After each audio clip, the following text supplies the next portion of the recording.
felt like it was probably one of the easiest songs we've written. It was pretty soon after I'd come home. It was just the verse, pre-chorus, like the shorter chorus, and then the same again, but then with the long chorus. And that was So it. essentially all we were missing was like that middle eight instrumental that we have now. We both had our own verses, and then we kind of were like, I think you weren't sure on your verse, and I'd already written one, so we kind of like re-recorded both. And then I remember listening to them both, like, and I sent over to you what I think was the best mix, which was your verses and like my pre-chorus. It took us ages to write a chorus though, I think, because I remember being like, oh, it could follow the guitar line, but then we kind of just didn't really go back to that idea because we were just thinking, they're trying to just come up with other ideas that weren't as simple, I suppose, because like, I don't know, it's really easy to just follow a guitar line in a melody, but then I think you brought it back up and was like, yeah, let's try it, and then it just all fell into place. There are definitely two different perspectives of lyric meaning, as they didn't necessarily start off that way, but I think you had an unconscious meaning when we were writing the lyrics.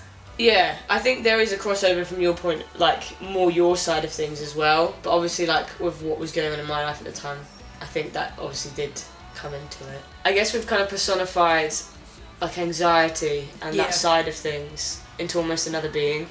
Yeah, but it's very much attached to you. Like, because no one ever tells you, if you ever get told that you are going through a rough patch, like with your with mental illness or like mental health and stuff, no one ever tells you that it's okay not to know what's going on. I just assumed that I would know everything about it, for me, if that makes sense. Yeah. For me personally, no one ever said like, it is actually really confusing. I found it really hard to separate myself from the anxiety, because it turns out there are things that I've been doing my whole life that are because of anxiety and not because of me. Yeah. So like the line, I can't see where you start and I end, really kind of encapsulates that feeling for me. And it's still really weird looking back on it because I still have no idea like what's going on. I would say I think it's hard though in that sort of sense. It's probably something you're like a lot of the time predisposed to when you're born, I guess. Yeah. So you've like grown up with these anxieties, worries.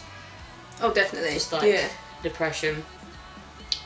As you say, you can't actually tell like what's you anymore, like the personality and what's the anxiety like.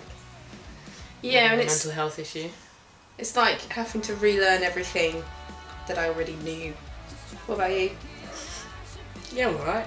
The whole like the city feels too cold. Like, going away and coming back to Norwich was just like almost felt like alienated. It wasn't the same city that I knew before I left. Obviously, I knew quite a lot of people, and obviously, and as people's lives move on, like changed. There was no one. Like I felt like I went out and I didn't recognise anyone anymore. So it's just like it feels cold and distant. And to be fair, it was like November at the time, so it was cold. One of the main lines in the song that sticks out for me is like the pre-chorus. Just know that I don't mean to make this harder than it needs to be. When you're struggling through stuff, I can always try and be like a little bit too wary of other people's feelings. At the time we were writing this song, I guess I was trying too hard to please someone else and not looking out for my own feelings where I should have been, and it was probably making the situation worse.